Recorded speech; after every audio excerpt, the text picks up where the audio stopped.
চন্দ্রিমা উত্তরে অবস্থিত আমাদের সাবেক রাষ্ট্রপতি জিয়াউর রহমানের আপনার সমাধিসৌধ আপনার অপবিত্র করবার একটা চিন্তা কারো কারো মাথায় আছে। এখন এইসব কর্মকাণ্ড করে মানুষের সেন্টিমেন্ট আপনার তুঙ্গে নিয়ে দেশে একটা অরাজক পরিস্থিতি তৈরির ষড়যন্ত্র অনেকে আশঙ্কা করছেন।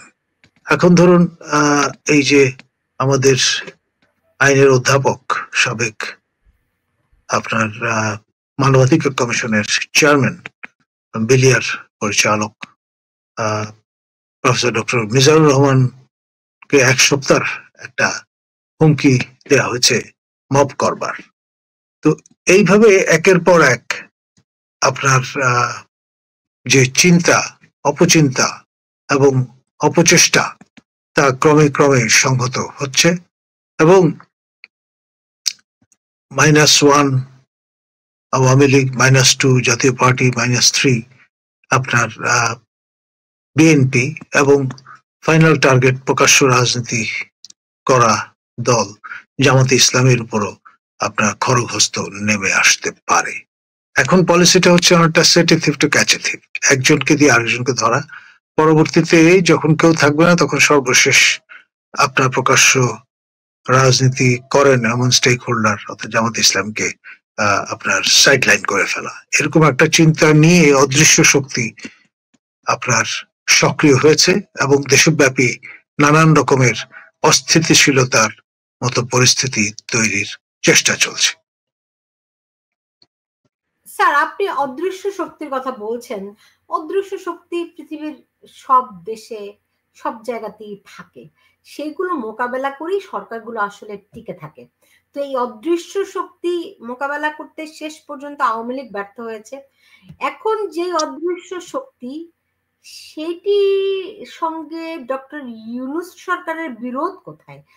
তারা তো দেশে এই যেই পরিস্থিতি, এই পরিস্থিতিতে তারা কিভাবে লাভবান হবে? দেখুন, এই সরকার অনির্বাচিত সরকার। এই সরকার আপনার আন্তর্জাতিক আপনার চেস প্লেয়ার যারা তাদের সমর্থন পুষ্ট সরকার এবং দীর্ঘ মেটিকুলাস ডিজাইনের কোশিশ করেই তারা কিন্তু ক্ষমতায় আসীন হয়েছেন। আর যেই অদৃশ্য শক্তিটি এই সুযোগে টেক ওভার করে ফেলেছে তারা কিন্তু রাষ্ট্রেই বিশ্বাস করে না, সেই জন্য নৈরাজ্য তৈরির চেষ্টায় রত সর্বক্ষণ। আর নৈরাজ্য কখনোই আপনার স্থিতিশীলতা প্রদান করে না, নৈরাজ্য কখনোই গঠনমূলক ইতিবাচক আপনার উপসংহারে সংস্থাপন করে না। তো ফলে সামগ্রিকভাবে পরিস্থিতিটা এমন যে রাষ্ট্রের খোল নইচে পাল্টে যাওয়ার জোগাড় এবং আলটিমেটলি তার ফলে রাষ্ট্র কিন্তু বিপন্ন দশায় উপনীত হয় এবং এটাই আমরা এখন অনুমান করছি।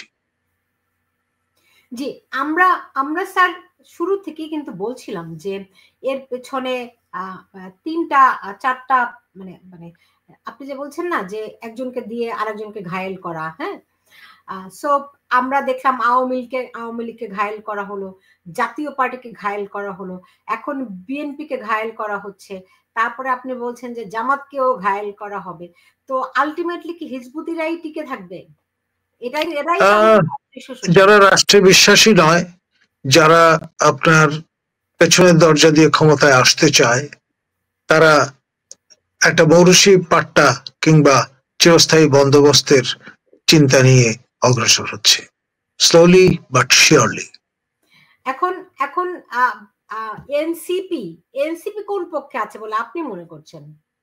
NCP for the time being upper হ্যান্ডে আছে, তারা ব্যবহৃত হচ্ছে এবং যেহেতু অপরিপক্কতার একটা পটভূমি আছে, সেটার সুযোগ নিয়ে এই অদৃশ্য শক্তি তাদের কাঁধে সাওয়ার হয়েছে এবং আলটিমেটলি প্রকাশ্য রাজনীতিতে থাকবার সুযোগ তাদেরও কতটুকু আছে সেটা নিয়েও কিন্তু সন্দেহ আছে, উইথ পিঞ্চ অফ সল্ট।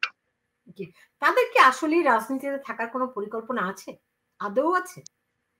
দেখুন, তারা তো ন্যাচারালি মনোপোলাইজ করার একটা চিন্তা থেকে অগ্রসর হচ্ছেন, এবং তারা ভাবছেন যে তাদের কারণেই আপনার সরকার পরিবর্তন বা রেজিম চেঞ্জটা সম্ভবপর হয়েছে, এবং তারা এটার সর্বাত্মক অর্থে বেনিফিশিয়ারি বলে নিজেদেরকে মনে করেন, এবং সেই জন্য তারা কোটা বিরোধী আন্দোলন করতে গিয়ে এখন নিজেদের জন্যই কোটা সংস্থাপন করছেন, যেটা এক ধরনের স্ববিরোধিতা এবং নৈতিক ডিকাডেন্সের পরিচয় বহন করে। এখন স্যার এই সপ্তাহেই তো আপনার এনসিপির গোপালগঞ্জে একটা সমাবেশ আছে, ওখান থেকে কি তারা মাজারে হামলা করবে, বিষয়টি কি এরকম? এরকমের একটা আশঙ্কা অনেকে করছেন যে 16 তারিখেই হয়তো এই কাণ্ডটি ঘটবে। সময় তো একেবারে অবশিষ্ট নেই, আর এক ধরনের ডেসপারেশনও কাজ করছে। কোর্টের নির্দেশনায় আপনার সংস্কারক হিসেবে আপনার তকমা একটি আপনার 4 সপ্তাহ সময়ের মধ্যে আরোপ করার বা ছিনিয়ে নেবার একটা চিন্তা হয়তো ব্যাক অফ দ্য মাইন্ড আছে, যিনি পুরোধা আমাদের প্রফেসর ডক্টর ইউনুস মহোদয়। জি, এখন স্যার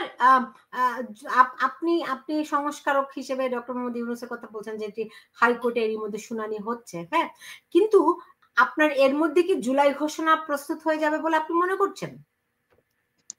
দেখুন, সাইমালটেনিয়াসলি নানামুখী কীর্তিকলাপ চলছে, এখন ঠাউর করা মুশকিল কোনটা আগে, কোনটা অ্যাপ্রায়োরি, কোনটা অ্যাপোস্টেরিয়রি, এটা এখন দেখবার বিষয়। এখন তাহলে স্যার আপনার কাছে তথ্য কি আছে যে এই যে বাংলাদেশে যে অরাজক পরিস্থিতি, এই পরিস্থিতিটা কি আরো ঘনীভূত হবে না কোন দিকে এগুবে?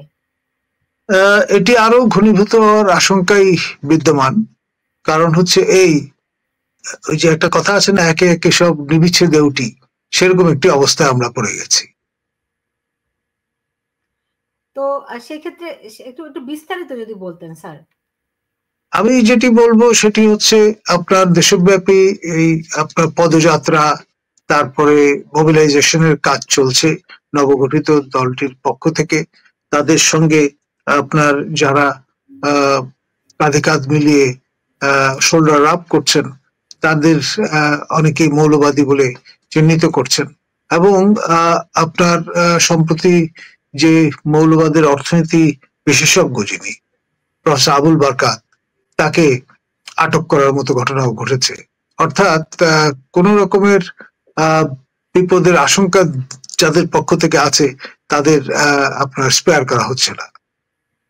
এখন স্যার আপনি বলছিলেন যে মানবাধিকার কমিশনের সাবেক কমিশনার সাবেক চেয়ারম্যান আমাদের প্রফেসর ডক্টর মিজানুর রহমান, তাকেও ফেসবুকে হুমকি দেওয়া হয়েছে যে তাকে মব করা হবে 1 সপ্তাহের মধ্যে তিনি যদি বিলিয়ার দায়িত্ব ছেড়ে না দেন। ওকে, এখন কি বাংলাদেশে মানবাধিকার কমিশন বলে কিছু আছে?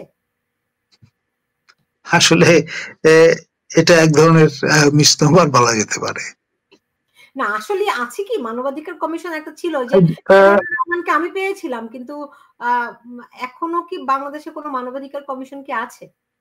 আপনার ডক্টর কামাল উদ্দিন ইস্তফা দেওয়ার পরে আমার জানা মতে নতুন কেউ তার স্থলাভিষিক্ত হয়েছেন কিনা সেটা আমি অবগত নই। ওকে, আর জাতিসংঘের যে মানবাধিকার কমিশনের একটা অফিস বাংলাদেশে হওয়ার কথা, সেটির কি অবস্থা? সেটি নিয়ে খসড়া অনুমোদন, নীতিগত অনুমোদন উপদেষ্টা পরিষদের পক্ষ থেকে দেয়া হয়েছে, এবং এটা রীতিমতো নানান রকমের চাঞ্চল্য এবং উত্তেজনাও তৈরি করেছে। সব মিলিয়ে এখন দেখবার বিষয় যে ফাইনালি এই খসড়া যেটি অনুমোদিত হয়েছে সেটি চূড়ান্ত রূপ পরিগ্রহ করে কিনা। এই খসড়ার প্রধান দিকগুলো কি আছে? এখন ধরুন, নর্মালি যেটা দেখি আমরা, ওই যেখানে কনফ্লিক্ট জোন সেখানে এ ধরনের অফিস সংস্থাপিত হয় জাতিসংঘের পক্ষ থেকে। তার মানে আপনার ধূম্র দেখিয়া অগ্নি অনুমান করার যে রীতি আছে, সেই সূত্রানুসারে বাংলাদেশ অচিরেই কনফ্লিক্ট জোনে রূপান্তরিত হতে পারে। জামাতের বিষয়ে ভালো প্রিমনিশন আছে, বলেই সম্ভবত তারা দাবি তুলেছেন যে বাংলাদেশের ত্রয়োদশ যে নির্বাচন, সাধারণ নির্বাচন, সেটি যাতে জাতিসংঘের তত্ত্বাবধানে হয়। এখন আমাদের নিকটবর্তী দেশ ইন্দো চায়নাতে অবস্থিত ক্যাম্বোডিয়াতে জাতিসংঘের তত্ত্বাবধানে আপনার নির্বাচন আয়োজন করা হয়েছিল। তো সেই ম্যান্ডেটটা তারা আসলে সংস্থাপন করতে পেরেছিলেন মূলত কনফ্লিক্ট জোন বিবেচনায়। বাংলাদেশ যেভাবে আমরা স্লোলি বাট শিওরলি ড্রিফটেড হচ্ছি টুয়ার্ডস কনফ্লিক্ট জোন, এখন এটি আপনার শুধুমাত্র সময়ের ব্যাপার। আর স্যার এমনিতে ধরেন বিএনপির উপর এখন যেই চাঁদাবাজের অভিযোগ এনে যে পরিমাণ চাপ তৈরি করা হয়েছে, আপনার কাছে কি মনে হয় যে জুলাই সনদ যেটা তৈরি করা হচ্ছে বিএনপির কাছ থেকে এটি সম্মতি শেষ পর্যন্ত আদায় করে নিবেই? দেখুন, বিএনপি তো একটা সেন্ট্রিস্ট মডারেট টাইপের দল, এবং এখানে পাঁচ পেশির লোকজন সমবেত হয়ে দলটি আপনার গঠন করেছেন, পরিচালনা করছেন। এখানে আপনার একটা সমস্যা, সেটি হচ্ছে যিনি ডিফ্যাক্টো কর্ণধার তারেক রহমান, তিনি লন্ডনে প্রবাসে আছেন। যতক্ষণ পর্যন্ত আপনার বুটস অন দ্য গ্রাউন্ড, যে অর্থে আমরা মিলিটারি টার্মিনোলজিতে বলি, তার পদাঙ্ক বাংলাদেশে না পড়ছে, ততক্ষণ পর্যন্ত বোঝা যাচ্ছে না যে আসলে নেতৃত্বের ধরনটা কেমন হবে এবং কোন পথে অগ্রসর হবে বিএনপি। জি, এমনিতে বাংলাদেশের যে দুই ধারা, এখানে জসউদ্দিন প্রশ্নটি করেছেন যে বাংলাদেশের রাজনীতির গতিপথ নির্ণয় করে এখন জামাত ও এনসিপি, যারা ফার রাইট, ইসলামো ফ্যাসিস্ট, এবং তিনি আরো ব্যাখ্যা করেছেন যে এটা একটা উগ্রপন্থী। তো সেই দিক থেকে মাঝামাঝি তো আর কোন কেউ থাকলো না। মেইনস্ট্রিম পলিটিক্যাল পার্টি যে চারটা, তারা সবাই কিন্তু নেগেটেড হওয়ার একটা আশঙ্কায় বা পর্যায়ে আছেন। এখন দেখবার বিষয় যে সর্বশেষ যে স্টেক হোল্ডার আপনার এনসিপি, তারা প্রকাশ্য রাজনীতিতে থাকে কিনা। এখন স্যার মনির আহমেদ প্রশ্নটি করেছেন যে আপনার কাছে এই প্রশ্নটি আরো কয়েকজনই করেছেন যে এই সরকারের মেয়াদ কতদিন? দেখুন, এক অর্থে তো ওষ্ঠাগত প্রাণ। আপনার এর সঙ্গে ব্যারোমিটার হিসেবে কাজ করছে সেই জুলাই ঘোষণা। এটা কারা দেন, কোন ফর্মে, কোন প্রক্রিয়ায়, সেটি আলোর মুখ দেখে, এবং তার সঙ্গে আপনার এই সরকারের মেয়াদ বা আয়ু অনেকাংশে নির্ভরশীল। জি, আর ধরেন এই সরকার কি নির্বাচনের কোনো প্রস্তুতি আদৌ আছে?